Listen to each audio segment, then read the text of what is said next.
We're going to do a little bit something different right now, in some ways, but in some ways it's not. My name is Lou Hesse, and I am the executive chair of the Augsburg Churches. And several years ago, I served for 3 years on the ELCA Sexuality Task Force, as you may know.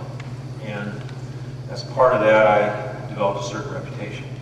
So this morning we're going to have a little discussion about that, and I would be more than willing to open this to questions or anything that might come up. At first it's going to sound like we're talking about completely different issues, Dick and I, because Dick was talking completely about the right-hand world of God, where the only thing that matters is Jesus Christ and our salvation. And this initially comes across as a very left-hand kingdom type issue, the issue of whether or not we should bless same-sex unions and whether or not gay people should be ordained, which was the question I was asked to address in the church. But I think they're actually very close together, because as you heard in Dick's presentation this morning, St. Paul's question, who will deliver me from this body of death? And it seems to me there's all kinds of people that want to be that entity, that person, that institution, or whatever, that will deliver me from this body of death, that will offer an alternative to Jesus Christ himself as this salvation from this body of death that we find ourselves in as sinners. And I think addressing this issue in terms of what's going on in the left-hand kingdom with how the ELCA, in my mind, is trying to answer that question. They're trying to deliver for sinners from a body of death in a way that just flat isn't going to work. And I think you can hear that in Scripture if you're paying attention. I would commend to you, I read it on the way here on the airplane, a little article in this Lutheran Quarterly Journal. The article's by Roy A. Harrisville, good old Uncle Roy. It's called Christian Life in Light of the Cross. And Roy, in his usual style, doesn't mince any words about this. And he is definitely on our page in terms of recognizing who it is that will deliver us from this body of death. And I'd like to read one paragraph here in particular. The first part of this little article, he spends quite a bit of time talking about things like Rick Warren's purpose-driven life and the ELCA's seems to be an obsession with sex.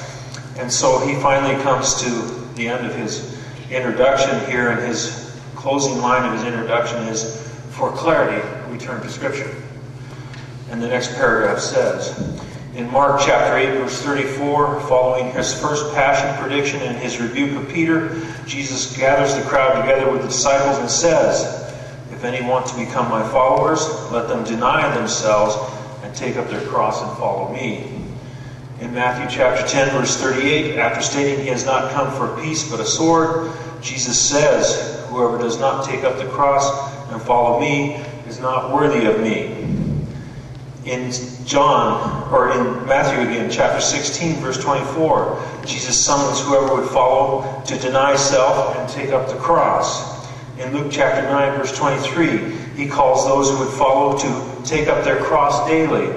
And in Luke 14:27 says, "Whoever does not carry the cross and follow me cannot be my disciple." These passages are a summons to two radical activities.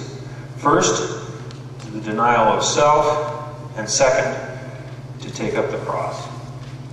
And Roy goes on to finish the article talking about how that fractures all of our realities. And he has a book called Fracture, which I commend to anybody that could pick it up and read it. It's a tough read. But the answer is not found in dealing in issues of law and churchiness and all the things that our society, Oprah, would tell us that God is within us, but she's not denying self at all in her God within us. And so we have this question before us that Paul and Dick gave us this morning: who will deliver us from this body of death? And there really is only one answer, and that is Jesus Christ and his cross. So, a few years ago I wrote this piece, and people like it. They like to talk about it at least, and I have problems with it myself now because it's heavy on law, and but I think at the end of it we finally get to a point where we can say it does drive us to the cross, and I would like to work our way through that this morning. The title of this little piece I wrote was 10 Reasons to be Faithful to the Traditional Christian Witness in the Matters Before Us. And the matters before us had to do with sex. And I did this thing almost tongue-in-cheek in some ways because David Letterman is always producing his top 10 things on his late night show, and he always starts out with number 10, and works his way up to the number 1, and it's supposed to be worth a laugh. And I don't consider these laughing matters, but I did come up with 10 reasons I thought that we could at least remain somewhat faithful to what Christianity has taught for several thousand years. And my 10th reason for remaining faithful in the matters about homosexual expression in particular was that if we change our teaching, we isolate ourselves from the rest of the Christian community worldwide.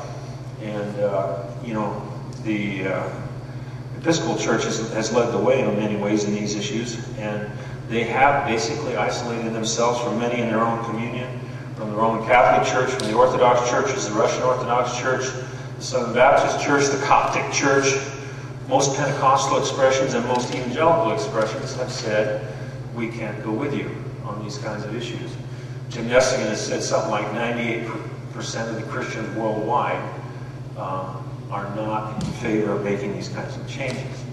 That should at least give a person pause if you're thinking in terms of churchiness. My 9th reason was this will isolate the LCA and those who think this way from the rest of the worldwide Lutheran community. And it was an interesting development on this one. There was a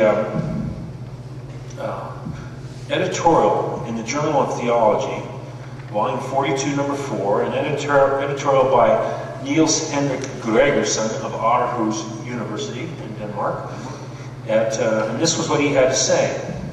At the 10th LWF, which is Lutheran World Federation, General Assembly at Winnipeg in 2003, the Evangelical Lutheran Church in Sweden made the proposal that the LWF should initiate a comprehensive LWF study program on homosexuality and explore the possibilities of liturgies for same-sex partnerships. This was the one and only issue that really brought the General Assembly to a boiling point. The churches from the South, especially from Africa and Asia, declared that they would simply abandon the General Assembly if the Swedish proposal was even discussed. And this was not an issue of actually doing anything. It was simply to bring it up for discussion.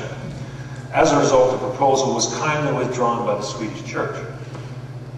Christians in the global South simply are not interested in looking at this issue, which has come out of the very wealthy churches of Europe and North America.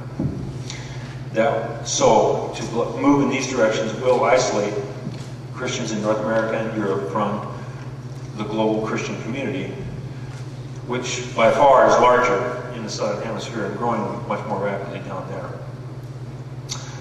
My 8th stated reason here was this would damage American Lutheran institutions and pan-Lutheran efforts.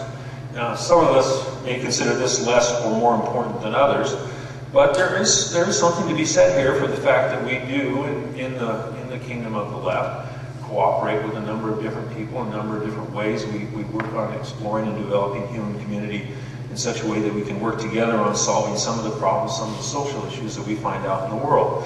Christians are doing those kinds of things. The Missouri Synod has made clear that all joint efforts will be compromised, if not discontinued, if the gay honoring agenda is adopted. I heard President Kieschnick of the Missouri Synod make just such a statement at the Orlando Assembly when he spoke to the LCA Assembly there. Lutheran social services, Thrive-In, etc., all kinds of Lutheran things will lose the last vestiges of being anything other than another secular social